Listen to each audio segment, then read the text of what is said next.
Po lidhje me korespondentën tonë tjetër, Ardita Simiqia, e cila ndodhet pranë Kongresit. Ardita është thënë shpesh se dita e sotme do të hyjë në histori.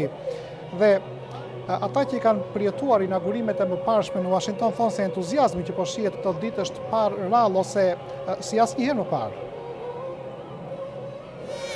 Entuziazmi pa parë këtu në kodrën e Kapitolit është një moment me të vërtet historik dhe shumë Amerikanë shprehen se po shohin me sytë e tyre realizimin e kredos këtij vendi si toka e mundësive, pra është zgjedhja dhe është ceremonia e inaugurimit jo vetëm të presidentit të 44 të Shteteve të Bashkuara, por presidentit të parë afrikano-amerikan dhe për shumë amerikanë, sidomos për amerikanë me ngjyrë për ato me prejardhje nga skleverit, ato po shohin realizimin e një ëndre që nuk kanë guxuar as ta ëndronin më parë dhe pritet që edhe vetë zoti Obama në fjalimin e tij të vlerësoj përpjekjet e aktivistëve për të drejtat civile, pasi pa vetë mohimin e tyre, pa sakrificat e tyre, mund të mos ishte bërë mundur që ai sot të vinte të bënte betimin si presidenti i 44 i Shteteve të Bashkuara dhe është vërtet një hap i madh cilësor në evolimin e demokracisë amerikane kjo ditë. Arben? Ardita, me fara për një ndërprerje të shkurtër tu në ekran, sa po shikojmë tash kamera është fokusuar tek banorët e shumtë që kanë mbushur parkun e madh që shtrihet në Washington, që nga ndërtesa e Kongresit deri tek monumenti i George Washingtonit.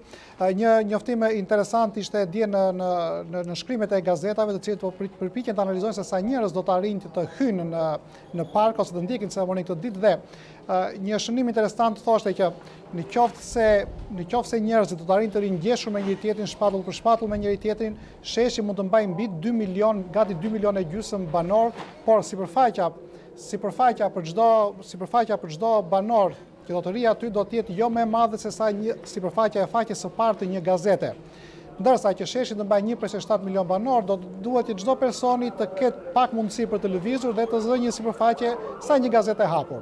Në këtë momente po shikojmë betimin që po bën nën presidenti Joseph Biden. Ta ndjekim. To enter. So help me God. So help me God. Thank you, Mr. Justice. Pra ishte nën presidenti Joseph Biden, i cili sapo bëri betimin, duke thënë se do të mbështesë dhe mbrojë Kushtetutën e Shteteve të Bashkuara dhe do të bëjë përpjekjet maksimale për këtë.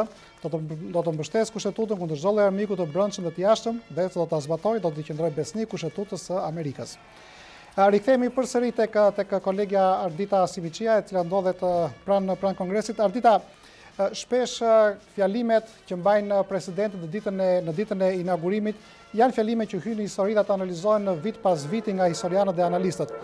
Ku pritet të përqendrohet sot presidenti Obama në fjalimin e tij? Fjalimet e presidentëve është vërtet shumë prej tyre hyjnë në histori, pasi këto janë momente historike, është faqja e parë një kapitulli të ri në historinë amerikane, pasi vjen një udhëheqje e re në krye të vendit, por përveç asaj kemi edhe rrethana tepër specifike, vendi ndeshet me vështirësi të shumta, është një krizë e thellë ekonomike dhe vendi është i angazhuar njëkohësisht edhe në 2 luftra dhe pritet që presidenti Obama të përpiqet përmes fjalimit të tij të frymëzojë amerikanët dhe të mobilizojë ato në mbështetje të politikave të administratës së re. Siç më shqetësojmë nga këshilltarët e tij, fjalimi i tij do mbështetet në 2 tema paralele. Së pari do të jetë angazhimi i publikut dhe e dyta do të jetë përgjegjshmëria personale dhe nuk është e vështirë të gjejmë në këto tema jehonën e fjalimeve të mëparshme të presidentëve. Ka qenë presidenti Franklin Roosevelt, ai që ju drejtua vendit në një kohë shumë të vështirë, mas depresionit, në kohën e depresionit të madh dhe u përpoq të mobilizonte amerikanët duke thënë se e vetmja gjë së cilës duhet i tremben është frika vet, ndërkaq që presidenti Kennedy ju drejtua amerikanëve me fjalën mos kërkoni çfarë do të merrni nga vendi, pra mos pyesni se çfarë mund t'ju jap vendi, por çfarë mund t'i jepni ju vendit. Pra janë këto 2 tema që i dëgjojmë edhe në fjalimin që pritet të mbajë zoti Obama, edhe është edhe pikërisht edhe momenti i tillë, siç e tham, në cilin ndodhen Shtetet e Bashkuara që kërkon një frymëzim të madh për popullatën, por zoti Obama njihet si orator i Zotit, pra e presim me interesim këtë fjalim.